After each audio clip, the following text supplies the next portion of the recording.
In this video, we are going to see how we can fix this restricted mode where it says turn on by your administrator to help hide potentially mature videos. So we will first see a very simple solution to turn off the restricted mode, and then we will see some other options in the Chrome browser that might work for you. So first of all, what you can do is make sure on the profile icon, you click on that and make sure that the restricted mode from here should be turned off. Right now, restricted mode is on. You just click on this and turn this off.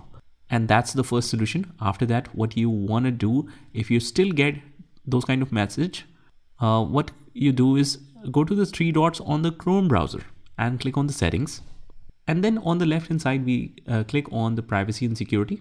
And then we select security. From here, we want to scroll down all the way down to this section which says select DNS provider. And from here, maybe it is set to clean browsing. That is a family filter. So maybe that's why you're getting this problem or error. All you have to do is either select the custom DNS, or you can select the OS default, or otherwise you can use the Google public DNS. That's the most ideal one.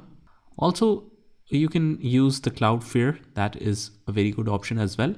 And after that, just you close out of here and basically you refresh the URL link of YouTube. And after that, you just head over to the profile icon and you will automatically see that even if it is turned on from here, it will be turned off right away. And that is pretty much it. I hope you found this video helpful. And if you did, hit the like button and subscribe to our channel, and I will see you in the next one.